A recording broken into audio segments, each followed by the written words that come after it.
Associação dos Engenheiros, nesse dia quente aqui em São Paulo, mas é uma alegria muito grande receber todos vocês. O auditório está pleno, então eu agradeço a presença de todos vocês aqui no auditório. Agradeço também quem está online pelo canal de YouTube. Inicialmente eu quero agradecer a nossa parceria com Simpla.com, né? É uma parceria permanente, onde a realização desse evento é importante para a gente nas inscrições das pessoas que estão aqui e de você que também está nos assistindo aí pelo YouTube e também pela rede de streaming aqui da associação. Sejam bem-vindos também.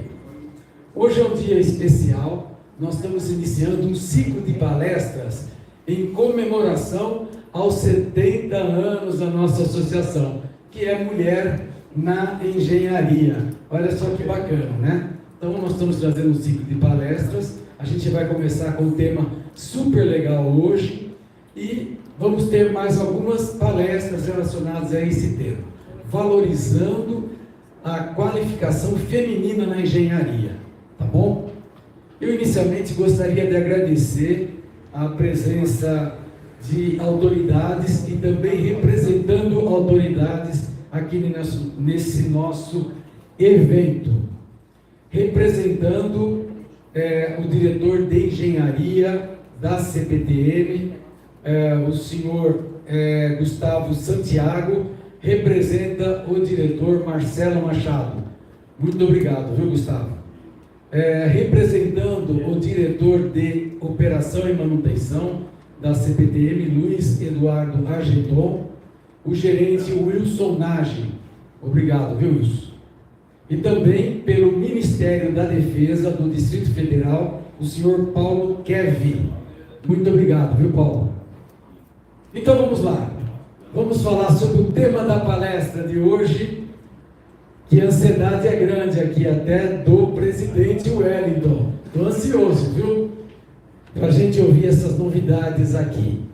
Vamos lá. A palestra Mulher na Engenharia, com abordagem nos projetos Espaço Maternidade na Luz e Sala de Acomodação Sensorial no Tatuapé. A nossa convidada é a engenheira Vanessa Lima, engenheira civil, pós-graduada em Gestão de Projetos pela USP, Universidade de São Paulo, projetista com ênfase em neuroarquitetura e acessibilidade.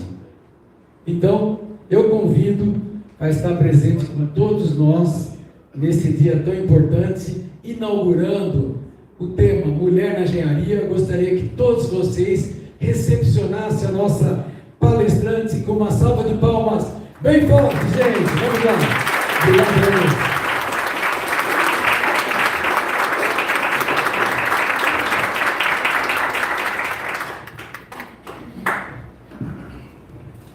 Obrigada, Wellington. Obrigada a cada um de vocês que disponibilizou um pouco do tempo de vocês para estar aqui, para conhecer um pouco do nosso trabalho na diretoria de engenharia. Assim como a Wellington falou, meu nome é Vanessa Lima, eu sou engenheira civil, sou ferroviária há mais de 10 anos e eu também sou esposa do Guilherme e mãe da Júlia, que eles estariam aqui na primeira fileira, tenho certeza, mas eles estão ali me acompanhando, porque a escola da Júlia marcou um sarau hoje lá em São José dos Campos e não deu para ela estar aqui. Mas eu comecei falando, me apresentando a minha parte pessoal para vocês, porque é exatamente disso que eu queria começar falando. Quem aqui é pai ou mãe? Nossa, bastante gente. Quem não levantou a mão é filho de qualquer forma. Então, as situações que eu vou mostrar a seguir, ou você passou com seu filho, ou alguém passou com você nos braços. Segundo a FGV, mais da metade dos homens e mulheres que se tornam pais e mães sofrem uma transição de carreira, vivenciam uma transição de carreira. Eu não estou falando ainda só sobre mulheres, é uma coisa que acontece com homens e com mulheres. E quando eu recebi esse dado, eu pensei, não, comigo não aconteceu isso. Eu trabalhava já na CPTM e continuei trabalhando na CPTM. Mas transição de carreira, quando a gente fala sobre transição de carreira, a gente não está falando só do que você faz, mas como você faz. E aí eu lembrei de um conselho, de um sábio conselho que eu recebi da engenheira Ivone, que está aqui. Ela era uma das minhas chefes na época em que eu engravidei. E ela me falou assim: Vanessa, você está muito preocupada com o quanto a sua vida pessoal vai mudar. Você não faz ideia do quanto a sua vida profissional vai mudar. Você não faz ideia. A hora que você tiver que deixar um bebezinho em casa e sair para trabalhar, você precisa ter um propósito. Você precisa ter algo a mais, um porquê de fazer o que você faz. E ali eu entendi. Depois que eu tive a Júlia, obrigada, Ivone, por esse conselho muito sábio. Depois que eu tive a Júlia, que eu entendi que eu precisava de algo mais na minha carreira. E se eu puder deixar um conselho logo de cara para vocês, seria encontre o seu porquê. Encontre um propósito para você sair de casa todos os dias e fazer algo a mais na vida das pessoas. Porque sair de casa para ganhar dinheiro é algo fácil. É algo que qualquer um pode fazer. Mas sair de casa para fazer a vida das outras pessoas um pouco melhor, isso não tem preço. Isso dá sentido à nossa vida. Isso dá sentido à profissão que você escolheu. Eu já tinha entendido isso. Beleza? Mas eu me deparei com algumas reflexões sobre como eu ia fazer isso na engenharia. Como fazer com que o meu propósito se tornasse real e como que eu ia fazer isso dentro da engenharia. Uma profissão que até então era muito cheia de lógica, linhas retas, não tem aquela coisa que é um caixote, então foi um engenheiro que construiu. A gente não é fazedor de caixote. Tem algo a mais na profissão. E eu queria saber como fazer isso. Nós, mulheres, representamos, apesar de representarmos mais da metade da população brasileira, nós somos 6 milhões a mais, segundo o último censo. Dos engenheiros cadastrados no CREA, nós representamos apenas 19%. Esse número ainda é muito pequeno.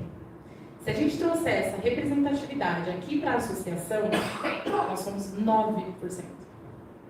É muito pouco. Precisamos melhorar isso, não é? E quando eu escolhi a minha profissão, eu comecei a minha carreira lá no Senai, lá em elétrica. E tinha um professor meu que toda vez que ele ia dar uma bronca na turma, depois das provas, ele pedia pra gente, nós éramos em 4 mulheres numa turma de 32. E ele pedia pra gente se retirar e ir pro banheiro. Ali eu entendi que a profissão que eu escolhi, ela não trataria homens e mulheres da mesma forma. E foi nessa reflexão toda que eu cheguei a 2 conceitos muito importantes que embasaram nos trabalhos que eu vou mostrar hoje. O da engenharia. Engenharia é a aplicação prática da ciência, matemática e tecnologia para desenvolver soluções para problemas técnicos e sociais. E da mobilidade urbana, que é o conceito que define como as pessoas e bens se deslocam dentro de uma cidade com o objetivo de desenvolver relações sociais e econômicas. E foi então que a CPT, que também sofreu uma transição lá em 2018-19, seguindo uma tendência global, ela deixou de ser uma empresa de transporte para se tornar uma empresa de passageiros. A CPT entendeu que ela precisava oferecer mais para o seu cliente. Ela precisava entender as necessidades do seu cliente. Quer ter, quando ela entra numa estação, do momento que ela entra na estação até o momento em que ela sai. Quais necessidades desse cliente, que é uma pessoa, assim como eu e você, que tem necessidades, que tem medos, que tem anseios. Quais são as necessidades dessa pessoa? Quais são as dificuldades dessa pessoa? E foi aí que surgiu a jornada do cliente. Os representantes, inclusive, estão aqui, o Orlando e a Tomoko. Eles que ajudaram a fazer esse estudo. A jornada do cliente é um estudo que fez pesquisas, através de pesquisas, eles conseguiram entender essas necessidades, essas especificidades. E aí sim você saberia o que eu preciso fazer, o que o meu cliente espera de mim. eles estudaram tanto o cliente passageiro, aquele que ele não está interessado em mais nada a não ser viajar, quanto o cliente consumidor. Falando aqui do perfil da persona, né, consumidor. Eles estudaram a mulher, porque a mulher representa mais da metade dos nossos passageiros. Estudaram também as crianças, idosos e as pessoas com deficiência, que representam quase 6% dos embarques diários. É bem representativo. E os turistas, que são as viagens fora da rotina, casa, trabalho, casa, ou casa, trabalho, escola, casa, qualquer viagem fora dessa rotina.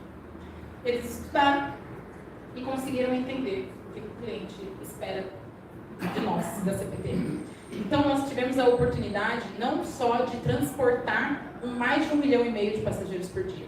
A gente tem a oportunidade de mudar a vida, de fazer a vida desses mais de 1,5 milhão de pessoas, de melhorar a vida deles. A gente tem uma oportunidade muito boa na mão. E a CPT entendeu isso. Através disso, nós tivemos muito impacto positivo na mídia. Nós hoje somos referência não só numa empresa de embarque e desembarque, de transporte, mas nós somos referência em saúde, em educação, em diversas áreas. E já que vocês, então a maioria aqui levantou a mão quando eu perguntei quem é pai ou mãe, eu quero saber, eu acho que isso aconteceu lá em casa, mas eu quero saber se vocês também já passaram por algumas situações. Essa aqui.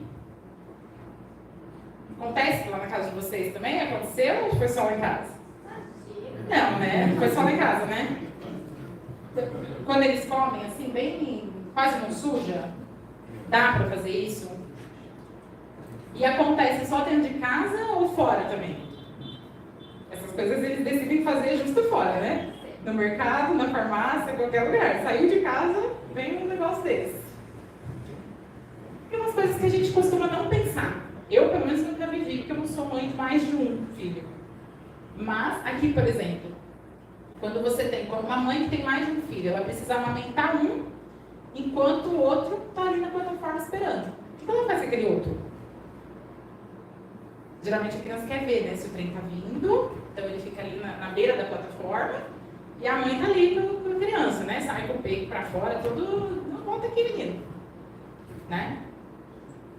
Então, foi pensando nessas situações que a gente criou o Espaço Maternidade. Para atender os pais e mães que necessitam de uma rede de apoio na sua viagem. E a gente decidiu fazer ela exatamente na plataforma 5, que dá acesso ao aeroporto de Guarulhos. Então, essa pessoa ela fica bastante tempo. O headway dessa plataforma é de 1 hora. Então, essa mãe vai ficar ali 1 hora esperando o trem passar. É bastante tempo. Então, ali ela pode ter as suas necessidades atendidas. E as necessidades de mães, pais, cuidadores em geral, não são apenas trocar a fralda ou dar comida. Vai além disso. É de segurança, como eu mostrei. E vai muito além. Eu vou mostrar para vocês mais detalhado, mas a gente pensou, o espaço aqui já era o espaço da Comitê de Responsabilidade Social. Então a estrutura já existia e a gente adaptou, fez todas as adaptações para conseguir atender ao maior número possível de necessidades que a gente queria. Então, implantamos rampa de acesso, acessibilidade e mais para frente eu vou mostrando para vocês através de fotos cada pedacinho do projeto. Vale ressaltar que a gente, como foi um trabalho interno, a gente contou com a ajuda de todas as diretorias da empresa. Então, DF, DO, DP, todo mundo participou junto com a DR para tornar isso possível. Aqui é logo na entrada. Vocês veem que foi um projeto interno mesmo. A gente botou a mão na massa para fazer. E logo quando você entra no espaço, tem uma recepção, que é onde você vai fazer o cadastro. Ninguém entra lá sem cadastro. E ela vai orientar como vai ser o uso, tem que deixar o sapato fora, enfim. Vai dar todas as orientações. E a gente usou algumas técnicas de arquitetura, de neuroarquitetura, para conseguir fazer com que essa sala se tornasse um ambiente, um anexo à estação. Então, essa mãe, esse pai que precisa, ele sai ambiente, estação, ruído, para entrar num ambiente aconchegante, porque a gente espera que ele vá ficar ali para ter necessidades atendidas, inclusive de conforto ambiental, de conforto térmico, lumínico, tudo isso. Então a gente usou uma técnica da neuroarquitetura que chama biofilia. Biofilia nada mais é do que trazer a natureza para dentro dos espaços internos. Nós somos seres humanos, nós viemos, nosso habitat natural é a natureza. Então, cada vez que você traz a natureza para dentro dos ambientes, você está trazendo esse aconchego, esse ambiente, essa sensação de estar em casa. Então, a gente consegue relaxar mais. Por isso que a gente criou a parede verde, por isso que nós deixamos a estrutura com o tijolinho rústico. Essa era mesmo a nossa intenção. Mais para frente, à direita, você tem acesso a uma copa. Hoje, no lugar dessa cadeira, tem um frigobar ainda. Essa foto está desatualizada. Mas a gente adaptou todo esse espaço. Então, tem ali uma pia, um filtro, um micro-ondas e um frigobar e os cadeirões de alimentação. E a próxima foto, eu coloquei justamente para explicar a questão do desenho universal, que é o que a gente tentou fazer na maior parte do espaço. Em alguns lugares foi possível e outros não. Para vocês entenderem, o conceito de acessibilidade ele pode ter 3 níveis, vamos dizer assim. As adaptações, que eu vou mostrar mais para frente para vocês no banheiro, a acessibilidade, que é o que todo mundo conhece, e o melhor dos mundos, que é o desenho universal. O desenho universal é quando você consegue, através de uma única instalação, uma instalação padrão, atender, não a todos, porque é utopia, mas atender ao maior número de pessoas possível. Então aqui você consegue. A gente abaixou a altura do filtro do micro-ondas para conseguir atender o cadeirante, a criança e o adulto. É uma solução muito simples e que torna a acessibilidade acessível. Não adianta nada a gente querer falar que não, tem que ter acessibilidade, tem que fazer isso, tem que fazer aquilo, se ela é custosa de tempo, de dinheiro, aí as pessoas não vão querer implantar. Então, acessibilidade, para a gente garantir uma inclusão, você também tem que fazer soluções, aplicar soluções que sejam mais simples. E que é mais simples do que isso? Você já teria que ter um filtro. Você não precisa ter um filtro mais alto e um mais baixo, como a gente costuma ver por aí. É um filtro, numa altura padrão, que atenda todo mundo. É muito simples. Então, a gente procurou, onde deu, aplicar essa técnica. Ali mais para frente, aqui a área principal, a gente tem as cadeiras de amamentação. Aqui eu fiz questão de colocar, porque foi uma doação do Comitê de Responsabilidade Social. A mãe que chega lá, geralmente ela tem uma fralda, um lenço, mas se ela esquecer, ou se por acaso acabar, a gente tem também. É uma coisa que a gente vê muito em shopping e que você, sinceramente, não espera encontrar numa estação. Mas a gente tem essa facilidade também. Tem pomada, fralda, todo tipo de situação que precisar. Aqui no canto tem os trocadores, uma TV e mais no cantinho a brinquedoteca, que eu vou mostrar aqui. A brinquedoteca também, super simples, mas é o ambiente que as crianças mais adoram. É o ambiente que lota sempre. Tem umas fotos mais pra frente. Vou mostrar pra vocês. Mais um pouquinho das poltronas de amamentação, sempre trazendo a decoração, essa decoração do meio ambiente que eu falei, né, da biofilia, trazendo essa sensação de aconchego, de estar em casa, que é isso que a gente quer que eles sintam.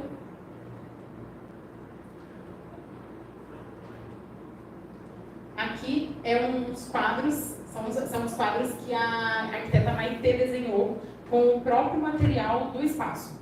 Ela pegou um papel de parede que tinha lá e nós fizemos esses quadros. Ela desenhou isso e ficou a coisa mais linda do mundo.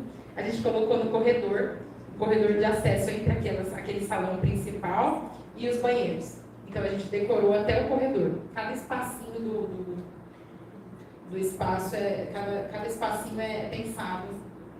Aqui o banheiro que eu falei para vocês. O banheiro ele já era acessível a adultos. Só que a gente queria que esse ambiente fosse acessível para crianças também. Então, a gente adotou maneiras de adaptar. Então aqui, ó, o redutor de assento, esse sapinho aqui, o banquinho, tudo isso são adaptações para o banheiro também ficar acessível para crianças. A gente pensou em cada em números. Nós fomos 56 metros quadrados reformados, 24 dias úteis para obras, foi bem corrido. Hoje nós batemos 1.000 famílias atendidas. Isso é muito legal. A gente está falando de uma obra que foi inaugurada em março.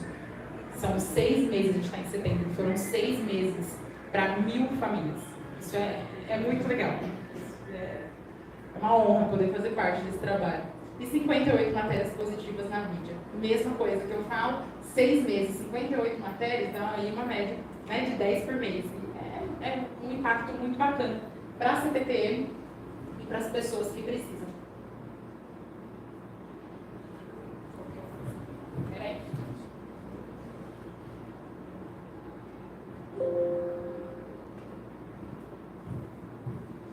Aqui o impacto positivo na mídia, que é a forma como as pessoas veem a CPTM, como a mídia vê a CPTM, e foi muito bacana isso.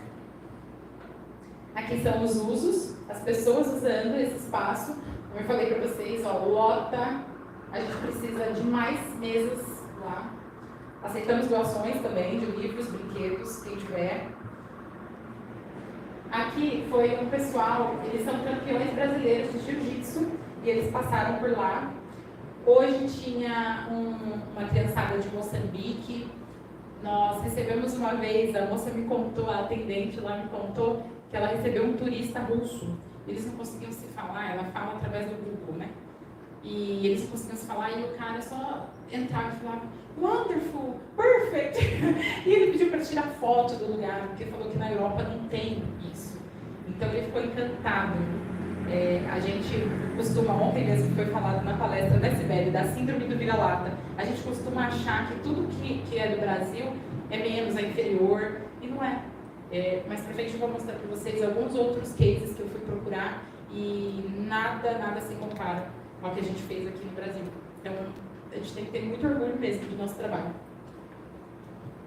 Aqui, quando o Wellington marcou essa palestra, eu pensei, tá, e para quem conhece já o Espaço Maternidade, o que eu vou trazer a mais? E eu fui perguntar para as pessoas, para as pessoas que moram fora, que eu conheço, coloquei nas minhas redes sociais, gente, quem está viajando, me conta aí, olha, se tem um espaço parecido com esse no transporte, fora do Brasil. Primeiro no Brasil, achei um caso que eu vou mostrar para vocês, e depois fora do Brasil. E eu vou mostrar para vocês, mas como eu já adiantei, modéstia à parte, não tem nada parecido. Aqui foi um projeto, e por projeto entende-se que ele teve começo, meio e fim. Ele só ficou no metrô de Brasília por um mês, que foi no Agosto Dourado. Essa maternidade colocou lá um lounge para amamentação. É importante ressaltar que é uma coisa que, assim, até as pessoas que me trouxeram essas respostas, elas foram muito assim, mas tem trocador no banheiro. Elas acham que a necessidade do pai e da mãe é só trocar. E não é, né? Como a gente já viu. Então aqui é um espaço de amamentação, de 3 metros quadrados. Aí a gente vai para os casos internacionais. No metrô de Tóquio, em 4 estações, eles fizeram essa área de apoio a pais e mães. Então, é uma área ali de passagem. E ele tem uma vending machine de itens de higiene, itens para criança. Vending machine e o aluguel de carrinho. Também tem aqui no metrô de Tóquio. E uma outra situação também no metrô de Tóquio são as cabines de amamentação também. Eles pensaram um pouquinho mais naquela situação da segurança do segundo filho. Então aqui a mãe consegue amamentar enquanto o outro filho vê televisão. Mas também, mesma coisa, 3 metros quadrados. Aqui um caso dos Estados Unidos. Essa empresa adicionou salas em 5 estações de metrô dos Estados Unidos. Mesma coisa, para amamentação. E essa empresa, seguindo uma tendência mundial, e para mostrar para vocês que é realmente uma coisa que não dá para voltar atrás. As mães profissionais, como a gente está falando aqui, e os pais também estão participando muito mais da vida dos seus filhos, da educação dos seus filhos, da criação. Está deixando isso de ser apenas a mãe cuida e o pai trabalha, para que os dois participem, tanto do financeiro da casa, quanto do cuidado dos filhos. Então, é uma tendência mundial. Nos Estados Unidos, todos os 50 estados dos Estados Unidos têm esse app e tem uma cabine de amamentação instalada. Aí aqui deixa de ser o transporte público para ser em aeroportos, em mercados, em farmácias, em qualquer lugar. Então você acessa esse aplicativo e, de acordo com a sua localização, você vai ver ali qual é a cabine mais próxima. Outros casos também nos aeroportos dos Estados Unidos e de Bogotá, na Colômbia. E agora, nós vamos falar da segunda sala, que é o espaço de acomodação sensorial. Ela é feita para não só crianças, mas para pessoas autistas. E o transtorno de espectro autista é um transtorno no desenvolvimento do cérebro que afeta a capacidade de interação do ser humano com o meio e com os outros. Então, e ele é um espectro, porque ele se desenvolve de maneiras diferentes em cada indivíduo. Então, cada indivíduo tem um nível de suporte e necessidades diferentes. Então, é muito difícil você conseguir fazer um projeto que atenda todas essas necessidades. Você vai conseguir ali as principais, mas cada indivíduo é único. O espaço de acomodação sensorial, ele surgiu da necessidade de uma mãe também, a arquiteta Ana Paula Chacur. Ela sempre que tentava andar pelo trem ou pelo metrô, ela não conseguia, porque ela tinha que parar a viagem dela na metade, porque a filha dela tinha crises. A filha dela, que tem autismo, tinha crises e ela tinha que parar, não tinha o que fazer. Voltar para trás, enfim, sair do trem, do metrô. E ela veio com tanto com essa necessidade, quanto com a solução do problema. Então, ela nos doou, ela procurou a Secretaria da Pessoa com Deficiência e doou o layout do espaço. E nos deu consultoria também para a construção desse espaço. Então, veio também da necessidade de uma mãe. A Ana seguiu as diretrizes de arquitetura e design para o autista. Ele é um estudo de mais de década, para definir parâmetros para que a gente consiga fazer um projeto para esse público. Como eu falei, para atender a maior parte das necessidades desse público. E tá ali. Acústica, então, eles têm muita dificuldade com o ruído. A gente tem que determinar certas soluções para a acústica. O sequenciamento espacial, que é você definir uma planta que tem uma sequência lógica de uso. Espaço de fuga, que nada mais é o espaço de acomodação sensorial dentro do ambiente estação de trem. A compartimentalização, que é você definir os usos específicos de cada local. Tem que ter um uso claro, definido do que é aquele espaço. Áreas de transição, que são entre essas áreas, você tem que colocar áreas de transição, eu vou mostrar para vocês na planta, vai ficar mais fácil de entender. O zoneamento sensorial, que é você definir os ambientes de acordo com o estímulo. Então, você vai de um local com alto estímulo sensorial para um local de médio ou baixo estímulo. Você precisa fazer isso, essa pessoa não pode sair do baixo estímulo e já se deparar com uma plataforma da estação, por exemplo, com um altíssimo estímulo sensorial. E a segurança, claro, garantindo que todos os móveis sejam estofados, que não tenham tantos vivos, etc. Para que, num caso de crise, essa pessoa não se machuque e não machuque os outros. Aqui a planta da sala, especificamente da sala de acomodação sensorial. Então, aquele parâmetro acústica, a gente definiu com drywall com lã de rocha, a gente resolveu dessa forma. O piso vinílico, tanto as cores escolhidas, o papel de parede, tudo foi pensado também naquela questão da biofilia, de trazer esse aconchego, essa sensação de conforto para essa pessoa, porque ela está ali para procurar esse aconchego, para procurar esse espaço para ela se conseguir voltar para o eixo. Então você imagina que uma pessoa está em crise, ela precisa que esse espaço abrace ela. A área de transição que eu falei para vocês, então aqui de frente para a porta tem uma cor diferente, com um piso diferente, e esse piso segue a forma geométrica da abertura da porta. Isso garante a previsibilidade do movimento. Então essa criança ali já espera que ali vai acontecer uma coisa, ali é uma zona de transição. Os visores, a mesma coisa, garantindo essa previsibilidade. E as acomodações, coletiva e individual, que é aquela setorização quanto ao uso que eu falei para vocês anteriormente. Aqui são as elevações do espaço. A gente também conseguiu esse conforto lumínico através de LED dimerizável.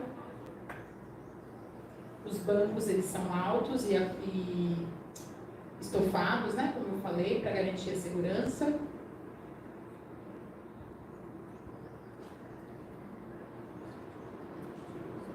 Aqui é uma doação da própria Ana Shakur. Essa é a maricota.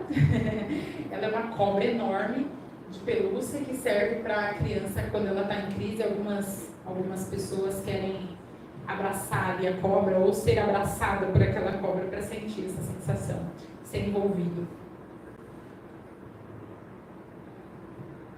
Aqui mais um pouco da área de transição, tanto na parede quanto no piso. Os visores para garantir a previsibilidade.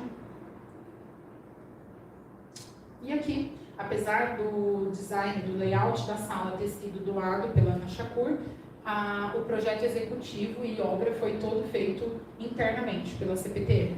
Então nós fizemos aqui, eu estou demonstrando para vocês o projeto executivo, cada parte, aqui é aquela área de transição que eu mostrei para vocês, então cada parte dessa foi um projeto executivo nosso, depois eu vou mostrar os números, foi uma obra em tempo recorde e a gente conseguiu tornar isso possível.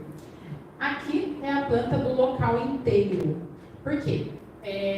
Essa área para atendimento a pessoas com deficiência, ela já existia no metrô, com atendimento a pessoa com deficiência, que ela precisava de manutenção de cadeira de roda e bengala.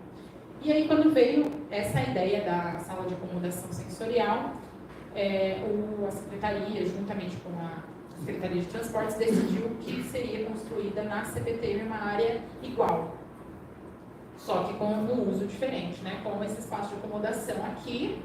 Aqui é uma porta que dá acesso a esse espaço do metrô, então eles são interligados. E aqui é a área de atendimento para as pessoas que vêm, os clientes da CPTM que vêm por aqui. E nessa área eles emitem a carteirinha do autista, que também tem crescido muito o número. O último número que eu vi, o estado de São Paulo já tinha emitido mais de 45 mil carteiras de autista. Então é uma necessidade bem grande e a gente consegue fazer nesse espaço. Em números, nós construímos 23 metros quadrados e meio. Foram 14 dias de projeto para fazer todo o projeto executivo. 17 dias úteis para obras, dia e noite, foi uma loucura. E 10 matérias positivas na mídia. Aqui o impacto positivo que a CPTM teve com essas ações.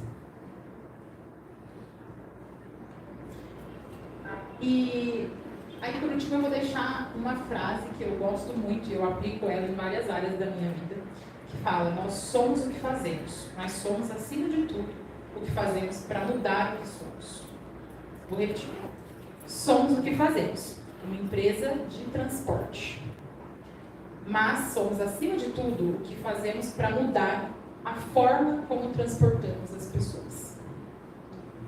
Então, a CPTM, seguindo uma tendência global de achar propósito naquilo que se faz, ela vem com essas ações para tornar a vida das pessoas melhor. E é aplicando exatamente o que eu tinha falado para vocês, que cada um pode fazer aqui na sua área, descobrir o que eu posso fazer com o que eu já faço. O que eu posso mudar para melhorar? É como você vir numa palestra e ter um chocolatinho na cadeira. O que eu posso fazer para tornar isso, por mais simples que seja, para tornar essa experiência um pouco melhor? É isso que a gente precisa pensar. E se cada um fizer a sua parte, o mundo vai ser bem melhor. Muito obrigada.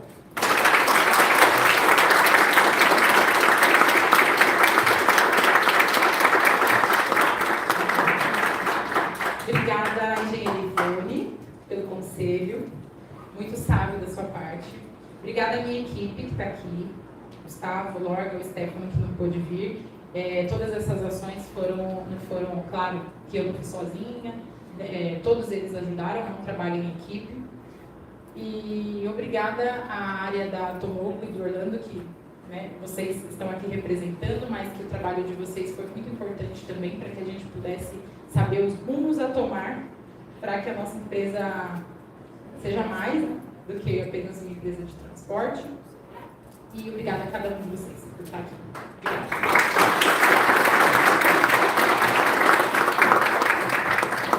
Vamos para as perguntas aqui da plateia primeiro.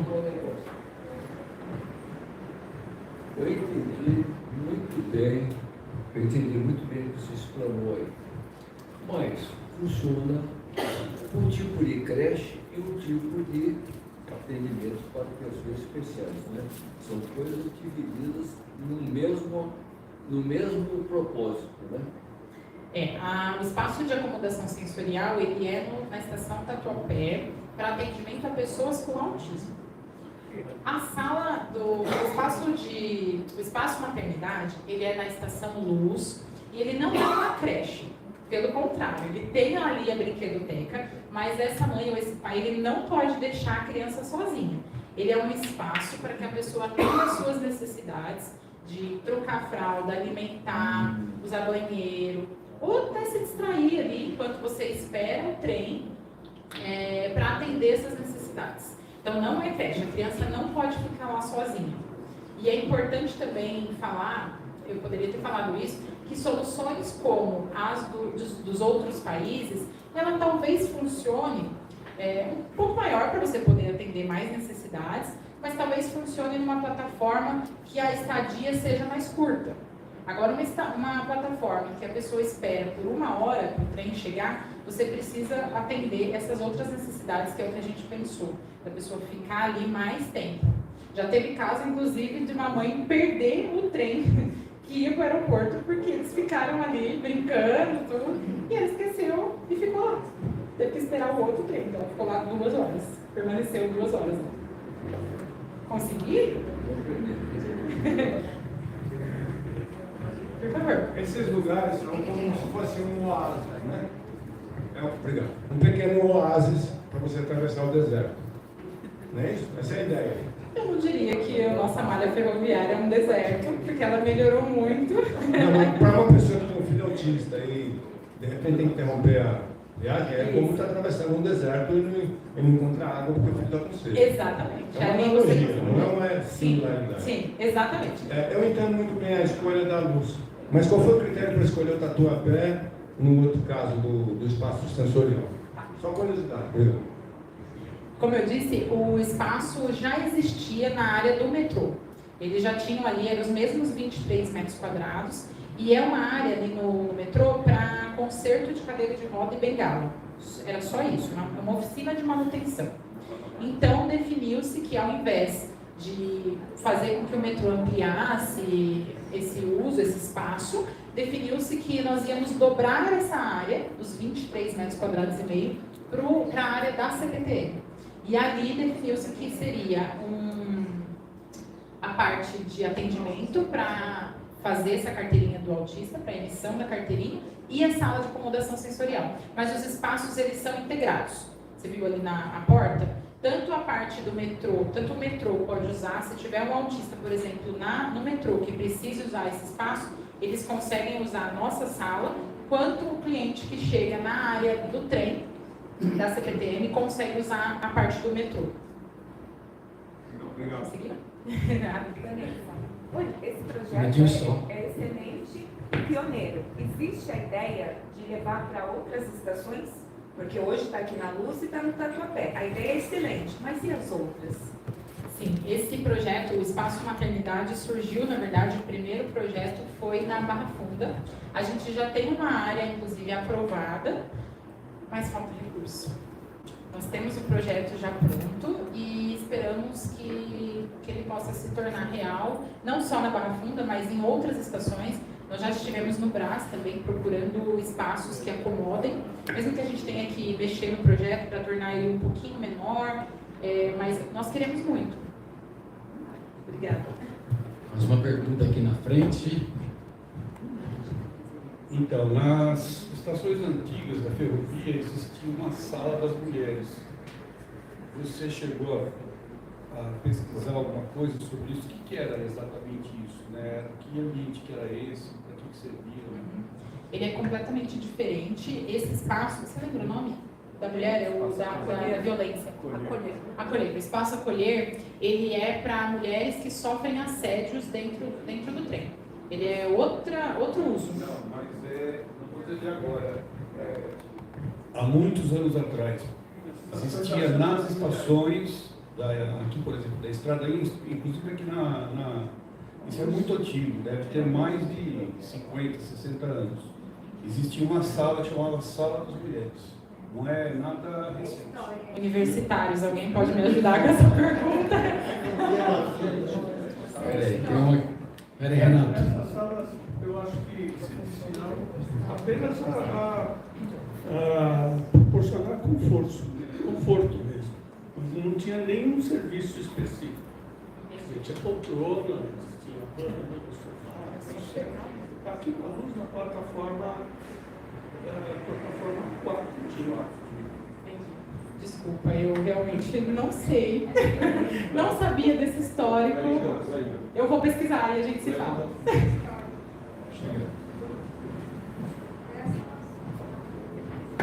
Ninguém vai falar que eu sou velho aqui, tá certo? Mas eu cheguei a ver essa sala, chamada Sala de Senhoras. Eu acho que o único objetivo é trazer um pouco de conforto. Acho que ela devia ter uns 100 metros quadrados, né? 10 por 10, na plataforma 4, e eu acho que hoje virou um museuzinho ali, tá certo? Então, deixa eu fazer uma do chat aqui, que chegou para o WhatsApp também. Primeiro, a vice-presidente Maria Lina, que está acompanhando a gente ao vivo, né? Oi, Lina. Está no Trabalhou local. nessa área também, a Lina. Trabalhou na ADS, sim. A Lina está bem bom aí com o ar-condicionado também, né, Lina? Mas está bom. A Lina está dando os parabéns pela apresentação e que esse esforço ele prossiga, que você nunca desista dos seus sonhos e das mulheres na engenharia, que é uma representante nota 10. É isso, Lina, consegui transparecer. Uma segunda colocação é do Joelson, Ribeirão Preto. Boa tarde, Joelson, tudo bem? Respondendo a sua pergunta aqui, esse não é um evento político. Nós somos da Associação dos Engenheiros da Estrada de Ferro Santos Jundiaí. Nós temos essa ligação de fazer palestras acadêmicas, né? Então, estamos levando para a sociedade e para os nossos associados e amigos temas de interesse de mobilidade, tá bom? Mais um questionamento da Ana Carolina. Boa tarde, Ana. A Ana está falando o seguinte, ela está falando sobre o desafio da mulher. Vanessa, se você vê esse desafio como uma persistência da mulher, ou você tem algum exemplo de preconceito da mulher na engenharia? Vixe. Eu acho que os dois. Quando você escolhe uma profissão que não é comumente acolhedora com mulheres, você precisa de persistência. E respondendo sobre a situação de preconceito, eu já vivi uma situação de bastante medo quando eu trabalhava em obra, não foi aqui na CPT, foi para a CPT, mas numa empresa contratada. E ali eu era técnica e cuidava de uma área de obra, eu era responsável por eles, e eles estavam fazendo um serviço muito simples de colocar entulho dentro de uma caçamba. E para quem é da área, que todo mundo sabe, você não pode passar o nível da caçamba, senão você é multado. E eu fui falando para ele, tá tudo bem, pode parar. Bem tranquilo assim. E ele colocando. Eu falei, pode parar, por favor. E ele continuava, não, mas cabe só mais um pouquinho. Eu falei, você pode parar, por favor? Esse cara, ele ficou bravo. Eu falo que eu costumo achar que ele estava com algum outro problema que não era só a caçamba, né? Mas ele tirou a camisa e foi pra cima de mim. E eu saí correndo, era aqui na subestação da Barra Funda. Eu saí correndo, me tranquei no banheiro da subestação, liguei pro meu chefe e falei, olha, eu só saio daqui quando você me tirar daqui. Você pode sair daí do escritório e vir aqui me tirar, porque eu não vou sair daqui, eu tô com medo. Eu achei que ele ia me bater, me matar, sei lá o que ele ia fazer. Então, sim, o preconceito é real, ele existe, mas se nós mulheres, a cada vez que nós sofrêssemos preconceito, nós parássemos, já não tinha mais ninguém aqui. Todo mundo estava dentro de casa, e olhe lá, acho que até dentro de casa sofre preconceito. Porque a mulher que fica só dentro de casa cuidando do filho, ela também sofre preconceito. Nós precisamos escolher as nossas batalhas. E para mim é muito importante, eu ensino a minha filha que eu gosto de trabalhar. Eu gosto de ser além de mãe. Eu amo ser mãe, mas eu também amo fazer algo pelo mundo e que a minha filha vai poder usufruir do meu trabalho. Então é muito importante eu sair de casa por causa do meu propósito, porque eu entendi o meu propósito na sociedade e que isso não me para, não é uma possibilidade. Beleza, vou engatar mais uma aqui, hein? Danilo, acho que é Bahia. Desculpa se eu estou... Vamos lá. Parabéns, Vanessa, por sua apresentação e por todo o empenho ao seu trabalho. Obrigada. Tá respondido. A toda a equipe. Mais alguma pergunta aqui da plateia, do auditório? Pois não? Uma pergunta, Rodrigo? Então tá aí, olha, Vanessa, queria falar uma coisa para você. Aqui na associação você colocou o número, né, de associadas aqui, que não é alto. Mas a nossa diretoria atual da associação, 50% é formada por mulheres, tá? Então nós já estamos invertendo um pouco isso, a participação, e cresceu muito com isso, a troca de ideias, o estilo, a forma de fazer, né? Inclusive a nossa vice-presidente, Maria Lina. Então é isso mesmo que é o caminho, né? Vencer o preconceito, os desafios e encarar que o mundo está diferente. É que quando as mulheres entram para participar, elas participam mesmo, né? Elas querem dirigir, querem presidir. A gente não se contenta com pouco. A gente quer participar mesmo. E não tem nenhum problema, né? Podem participar. É importantíssimo a gente ter uma sociedade plural. A gente tem que pensar nisso, tem que pensar de uma forma diferente, ter a participação de todas as categorias, saber ouvir. Isso é fundamental também. E eu queria falar desse projeto maravilhoso, né, Vanessa, que você apresentou para a gente aqui. Olha só a diferença, né? As pessoas estão nos vendo aí pelo Brasil inteiro, que sirva como exemplo, né, dos sistemas, não só de transporte sobre trilhos, mas todo o sistema de transporte, né? Porque para a gente seguir como sociedade, nós não podemos esquecer da presença da mãe, da criança, da amamentação. São palavras não só bonitas, elas têm que ser vivenciadas. E responsabilidade das empresas em preparar esse espaço. Tá bom? Então eu queria pedir uma salva de palmas, aquela bem forte. Mais forte, porque hoje nós começamos nota 10 com essa palestra. Eu queria chamar a Stephanie aqui, por favor, Stephanie. Peraí, eu tenho um comentário do... Peraí, tem um comentário aqui. Caça pobre é a capital do Eu queria comentar duas coisas. Primeiro, eu sou, acho que, o engenheiro mais velho da CPTM, atualmente, mas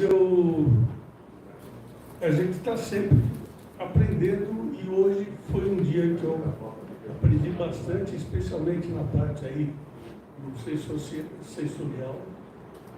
Inclusive, a própria secretária participou do programa aí de boas práticas na ferrovia, e teve uma parte dedicada a isso também. Eu não entendia nada disso, hoje já não sou analfabeto. E eu queria perguntar para o Wellington, você já viu esse auditório tão lotado alguma vez? Obrigado, Vanessa. Cada vez está enchendo mais. A gente está tendo essa participação, viu, Renato? E nós já tivemos, aqui nós temos a capacidade para 70 pessoas na plateia. Já tivemos lotação máxima. Mas nesse tipo de evento, esse daqui é o que tem mais presença, sim, para esse tema, viu? Bacana, né?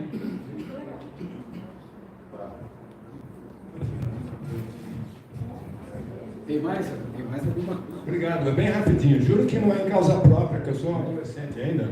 Pois não. Mas tem algum movimento no sentido de pontos de acolhimento para idosos?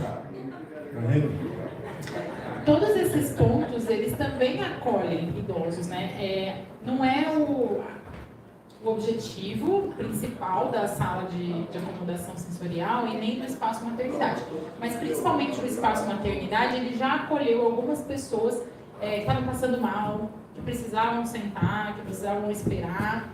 E quando a gente fala de acessibilidade, é comum que as pessoas pensem apenas ali na pessoa, no usuário de cadeira de rodas.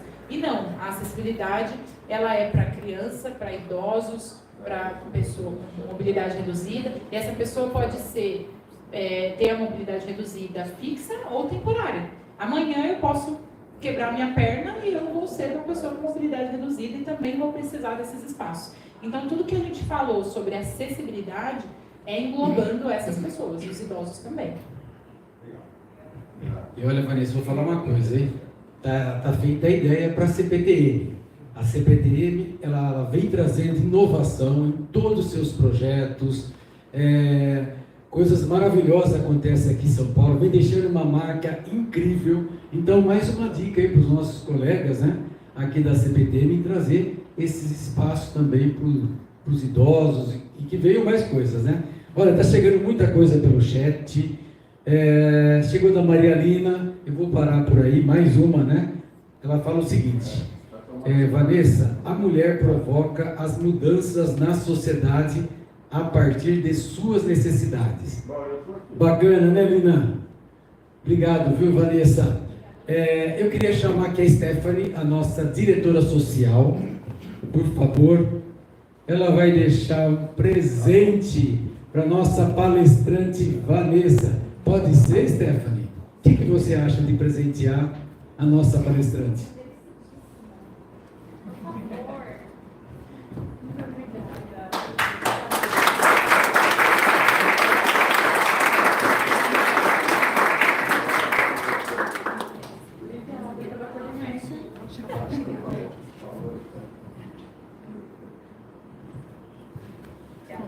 Obrigado, gente. Por último, então, eu não posso deixar de falar de novo de agradecimento a todos vocês que estiveram aqui apreciando essa palestra, também as pessoas que nos acompanharam, né, pelo YouTube. Vai permanecer gravada essa palestra para vocês divulgarem, fazer todo o trabalho de divulgação, e também o agradecimento de sempre ao nosso parceiro, eu não estou esquecendo mais, né? Certo, Edilene? Ao Simpla.com. É o parceiro da associação em todas essas apresentações. Então, as próximas palestras, vocês também poderão se inscrever pelo Simpla. Agora, uma novidade: vai ter um número de inscrições gratuitas. Passando desse número, a gente está assinando um novo contrato com o Simpla, vai ter um valor para inscrição nessas palestras. Tá bom? Gente, uma boa tarde a todos. Muito obrigado. Vamos lá, gente.